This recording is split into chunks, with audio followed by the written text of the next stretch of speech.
Good evening everybody, Alex StarCraft here, bringing you guys another StarCraft 2 commentary, and I want to apologize that my sign-on is often so monotonous because I'm always saying good evening, because unfortunately I never get to cast during the afternoon or the day because I'm either asleep or have class.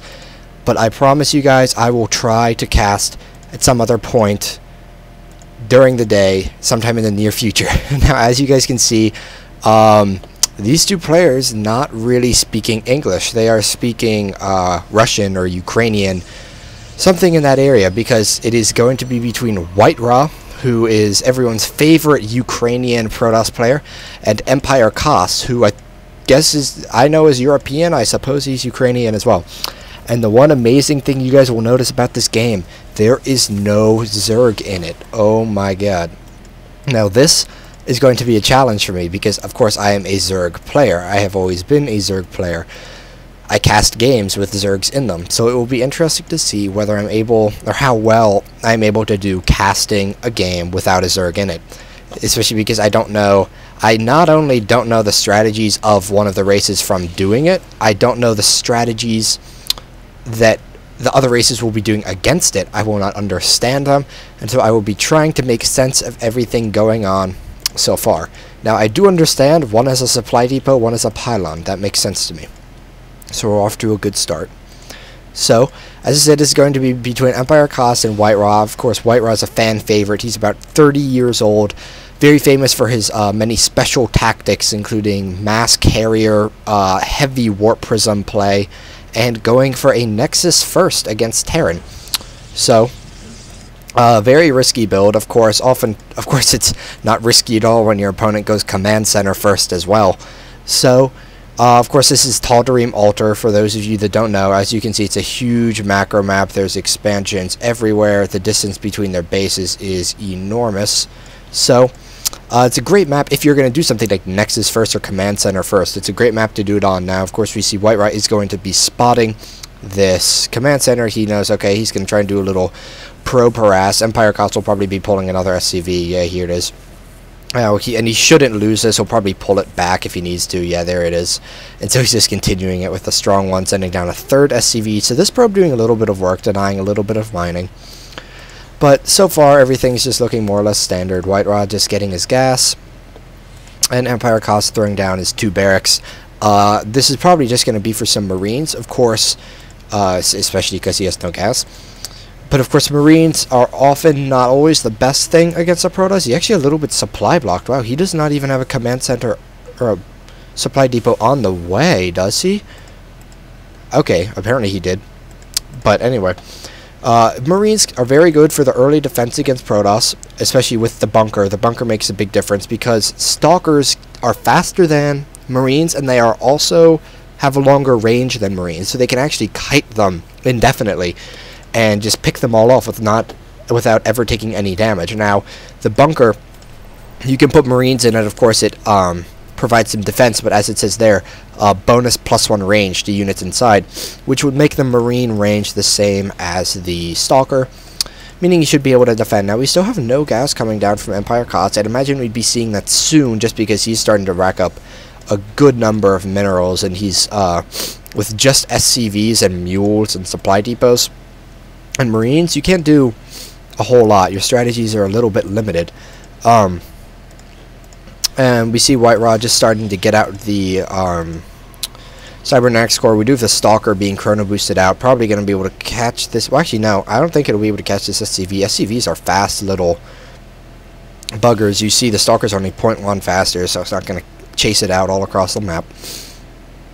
So far, everything just looking very normal. Really no units lost. We actually have a third command center coming down from EmpireKas. So this would explain exactly why, where is that thing? Right here. This would explain exactly why he wasn't getting that gas, because he's going for a fast third command center, because of course the gas would slow him down significantly, and he looks like he's just going to be going more or less mass Marine for defense. You see he's got 4 barracks. He actually did a supply drop. That's interesting. It must be either a part of the build, or it was an accident. Now, I would imagine it's part of a build, just because pros don't often get supply blocked. I remember a few Terran players had builds not too long ago that were very good but they were very down to the wire in terms of timing, and it was saying you have to get the supply drop, otherwise you can't actually do this. And now we do have the gas finally getting thrown down by EmpireKas. We'll get to see what he's doing with that in just a second. At the same time, we have the Twilight Council coming down from WhiteRa. Now, to me, I would imagine, because Blink Stalkers are not that hugely used against Terran, that's more something you would use against a Zerg or a Protoss. So I would imagine what we're going to see is we're going to see Charge Lots, or Zealots with the Charge upgrade. And I'd imagine we're going to see a Templar Archives thrown down, allowing him to get some High Templar with Storms, as well as some Archons, if you'd like to. So far, very little to talk about except their macro and how beastly it is. You see both of them are very low money. They're exactly even on supply. And both players just kind of macroing up. We do see WhiteRa is ahead on probes, which does make sense just because he is the chrono boost. But of course, as soon as these mules pull in some money, you'll see Kas's income will spike, maybe even higher than WhiteRa's. Yeah, so you see right there, it's just right even, and that's the advantage, of course, Terran has. Now, I was indeed right. Very proud of myself. We do have Charge on the way. And again, we have a third base on the way from WhiteRa. Now, I know I did point out this third basin is just now going. Now, he probably did use this for a little bit to help saturate. He did use the energy on it already. And now he's sending it out to his third base. And you see WhiteRa's actually got a proxy pylon, which is very good against the fourth in case it happens. Or if it comes up here. And that's something you often see Protosses do. They'll just hide little proxy pylons all across the map, just because you never know when they're going to come in handy. You can always warp units in. And now we do have this marine push coming out across the map now. WhiteRa's probe on the Zone Naga Tower is, of course, going to see this, and Kas is going to see that as well. It looks like he's just going to pull back. He's probably not actually going to attack. I think it would be fairly even engagement if he did, just because the 10 Zealots are very good, of course, against the Marines, especially with Charge finished. And we do have the Templar Archives on the way, as well as the Robotics Facility. Now, where is that? Coming out of the Robotics Facility, I would not be surprised. I mean, I'd imagine he would get an Observer, just because that is something that's always useful. Of course, you do have to worry sometimes about Terran scans or missile turrets, but he would have that, and he'd also have the Warp Prism. And of course, as I said, WhiteRa famous for his Warp Prism harass. Now, we do have these two armies kind of dancing around each other out here in the center of the map, but Kas has to be very careful. This force is far superior to his little marine force. Especially as you see, the Stalkers are very fast. And if he is not careful, the Zealots are going to be able to catch him in a terrible position, and he will not be able to do too much. Now, fortunately for Kas, WhiteRa does not actually have very many sentries, but you see those Zealots here just decimating it. Decimating his workers. But as I was saying, he's lucky WhiteRa does not actually have very many sentries, just because the danger is really if the sentries were to force field behind all the units and then the Zealots charged in, they would not be able to get the infantry units out of there. He would lose a lot of them. Now, we still have nothing coming out of this robotics facility, but we do have Storm on the way. You can see we have a few High Templar just chilling around here, waiting until they have enough energy. They're very lazy, High Templar, especially when they're just warp in. They're like, oh guys, I just got up. I'm adjusting from the IR atmosphere, so just give me a few minutes, then I'll give you your storms. Of course, oftentimes these players don't have a few minutes. They really just kind of need to storm right now. So we'll have to see whether the storms come into play, which I'm sure they will later. We have the fourth base coming down from WhiteRa, while Kas is again trying to secure his third.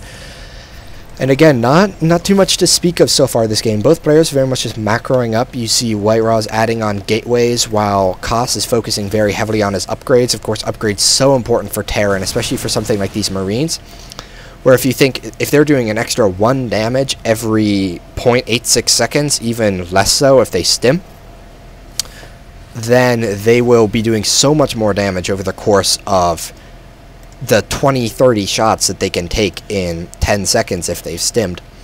Ooh, actually have a lot of idle probes sitting right here. Hopefully WhiteRa notices that. I guess he actually, yeah, he was actually not rallied to a mineral patch, it looks like. He's just to the left of it.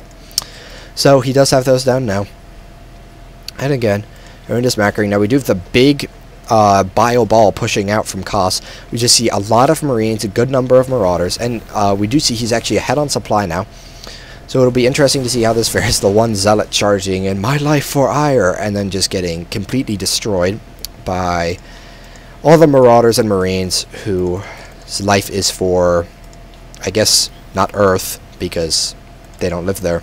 But so we just have the kind of the two armies just dancing around each other. Now we do have 2 command centers coming on the way for Kas, which I guess will probably be macro command centers, as well as potential 5th and 6th bases. But of course, that's something you see a lot of Terrans will do that later game, because they can let their SCVs die, which will be extra supply for them, and then they can just replenish it with mules if they go for mass orbital command. Now Kas is actually going to scout this base of WhiteRa's, and WhiteRa did see this drop coming, but he actually, oh wow, feedbacks on the Medevac's actually doing a good amount of damage, warping that into an Archon. Unfortunately, these few Zealots he has here are not going to be nearly enough to lock down this drop, unless Kas happens to respond very quickly. But we do have a big, wow, I can't believe I missed that big engagement going down here. Big storms off on these Kas. Oh my god, those storms are so beautiful. He just completely decimated Kas's army, and you see he's lifting him up into the Medevac's, trying to retreat. He gets the feedback on that Medevac, killing it. And so even though Kas, or not Kas, WhiteRa lost his, what is that, his 5th base, Kas just lost almost his entire army. Unless he lifts his command center up right now, it's probably going to die as well. And so WhiteRa definitely coming out ahead in that engagement. It looked like before I managed to get here, he had some huge storms on here, because of course by the time I got there, his entire army was in the orange or red. He's going to lose this command center as well, so Kas is not in good situation right here. You can see he is behind by 80 supply. We do have Colossus coming on the way, as well as High Templar Archons. So of course Zealot, Stalker, Sentry, Archon, High Templar, Colossus. Infantry units are not the best against that. Now we do have Kas coming down here, dropping all his mules. He desperately needs that income in order to try and get back in the game. And we do have Kas starting to out the Ghost, which of course very effective, particularly against units like the Archon, where shield is really all of their health. For those of you that might not know, Ghosts are particularly good against Protoss because they have a what do you call it, ability called EMP, which, as you can read here, creates an electromagnetic pulse that does 100 damage to shields and energy of all units in a targeted area. So of course, if you just shot a few EMPs right into the middle of here, none of these Protoss units would have shield anymore. Of course, shield is about half of a Protoss unit's health, unless you're an Archon, in which case you only have 10 health. So those can be extremely effective. Now I do have a bit of a ninja expansion coming up here from WhiteRa. And wow, Kas has actually managed to remax extremely quickly, or get his supply backups extremely quickly. And of course you see he is on however many barracks. He's got 11 right there, or 9 right there I should say. My bad, I can't actually count. Very sad. But he has managed to get a lot of units very fast, but this army from WhiteRa is looking very scary, and WhiteRa is just getting as many bases as he wants. You see he's building 2 more Nexuses all over the map. He's got another one on the way right there. He's adding on gateways, adding on a Stargate. If this game goes long enough, we might see, oh my god, if the Colossus shoot that, oh, that was brutal. I don't know which Colossus got that kill, got those kills, but very brutal. We do have the Vikings. They're trying their best to focus down the Colossus, but they're getting killed by the Archons. And oh my god, once again, beautiful storms coming down from WhiteRa. Kas's army is just getting completely decimated. And WhiteRa doesn't even need to worry about the positioning of these Colossus anymore. He can just push in, and you see all his units being completely decimated. Now, of course, both of these players are extremely happy to be playing against their Russian comrades, but WhiteRa decisively taking the game there. So I hope I did an okay job for all of you with my first non-zerg game commenting, and I hope you guys can forgive me for missing those big storms right around there. But anyway, I hope all of you enjoyed and that you have a wonderful day.